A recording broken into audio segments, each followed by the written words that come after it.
സ്വന്തം പാർട്ടി തിരഞ്ഞെടുപ്പിൽ ജയിച്ചതിൻ്റെ ആഹ്ലാദപ്രകടനമല്ല നിങ്ങൾ ഈ കാണുന്നത്. സ്വന്തം നാട്ടിലെ ഒരു മെഡിക്കൽ കോളേജ് അടച്ചു പൂട്ടിയതിലുള്ള സന്തോഷമാണ് നിങ്ങളിപ്പോൾ കാണുന്നത്.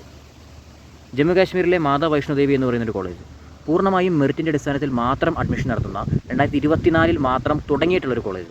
ആകെ 50 സീറ്റുള്ളവിടെ. ഈ 2025-26 UGC നീറ്റ് എഴുതിയിട്ട് അവിടെ അഡ്മിഷൻ കിട്ടിയിട്ടുള്ള 50 പേരിൽ 42 പേര് ഇസ്ലാം മതവിഭാഗത്തിലുള്ളവരും 7 പേര് ഹിന്ദു മതവിഭാഗത്തിലുള്ളവരും ഒരാൾ സിഖ് മതവിഭാഗത്തിലുള്ളവരുമാണ്. കോളേജിൻ്റെ പേര് പറയുന്ന പോലെ മാതാ വൈഷ്ണോ ദേവി എന്നതുകൊണ്ട് തന്നെ അവിടെ കൂടുതലായിട്ടും നിങ്ങൾ ഇസ്ലാമുകൾക്കാണ് കൊടുക്കുന്നത്. അത് വേണ്ട എന്ന് പറഞ്ഞിട്ടാണ് ഒരു തീവ്ര ഹിന്ദുക്കൾ പ്രശ്നങ്ങൾ നടത്തിയതും ആ കോളേജ് ഇപ്പോൾ അടച്ചു പൂട്ടിച്ചതും. നാഷണൽ മെഡിക്കൽ കമ്മീഷൻ ഇന്ത്യയിലെ മെഡിക്കൽ എഡ്യൂക്കേഷൻ്റെ അവസാന വാക്കാണ്. ഇവർ ഇങ്ങോട്ടേക്ക് പെട്ടെന്ന് ഒരു സർപ്രൈസ് വിസിറ്റ് നടത്തി. എങ്ങോട്ടേക്കാണ്? മാതാ വൈഷ്ണോ ദേവി കോളേജിലേക്ക്. അപ്പോൾ അവർ മനസ്സിലാക്കിയ കുറച്ച് കാര്യങ്ങൾ, ഇവിടെ കോളേജിൻ്റെ MBBS സീറ്റ് നടത്തിപ്പിക്കാൻ ആവശ്യമായിട്ടുള്ള യാതൊരുവിധ അടിസ്ഥാന സൗകര്യങ്ങളും ഇല്ല. അധ്യാപകരുടെ കുറവ്, ക്ലിനിക്കലി ചെയ്യേണ്ട കാര്യങ്ങൾ ചെയ്യാനായിട്ടുള്ള സാധനങ്ങളില്ല.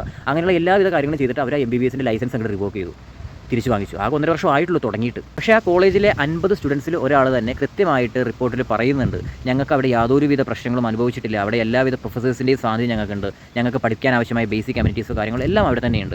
എന്നിട്ടും ഇത് എന്തിനാണ് ഇത് ചെയ്തതെന്ന് വെച്ചാൽ പൂർണ്ണമായിട്ടും പൊളിറ്റിക്കൽ ആയിട്ടുള്ള കാര്യങ്ങൾ മാത്രമാണ്. അല്ലാതെ ഇതിലിപ്പോൾ ഇതൊക്കെ നമുക്ക് അറിയാമല്ലോ, സെൻട്രൽ ഗവൺമെൻറ്റിൻ്റെ ഒരു ഡ്രാമയാണ് ഈ മെഡിക്കൽ കമ്മീഷൻ വന്നതും അവരുടെ ഈ ഒരു സർപ്രൈസ് വിസിറ്റ് കാര്യം. അതല്ല എന്നുണ്ടെങ്കിൽ തീർച്ചയായിട്ടും മുഴുവനായിട്ടും ഇതുപോലെ ഒരു ബേസിക് കമ്മ്യൂണിറ്റീസിൻ്റെ ഒക്കെ കുറവ് അല്ലെങ്കിൽ അവരൊരു ഏബിൾ അല്ല എന്നുള്ളതാണ് കാണിക്കേണ്ടതെന്നുണ്ടെങ്കിൽ അവരതിൻ്റെ സമയം കൊടുക്കും. എല്ലാവരും അങ്ങനെയാണ്. ഒരു 6 മാസത്തേക്ക് ഇത്ര സമയം കൊടുക്കും, അതിനുള്ളിൽ അവരത് എഫിഷ്യൻ്റ് ആണെന്ന് കാണിക്കണം. പക്ഷേ ഇവിടെ യാതൊരു വിധത്തിലുള്ള കാര്യങ്ങളും ചെയ്തില്ല. ഈ ഒരു ജനുവരി 6 തീയതി മുതൽ MBBS സീറ്റ് കൈകാര്യം ചെയ്യാൻ ഈ മാതാ വൈഷ്ണോ ദേവി കോളേജ് എലിജിബിൾ അല്ല എന്നുള്ള കാര്യമാണ് ഇപ്പോൾ നൽകി വന്നിരിക്കുന്നത്.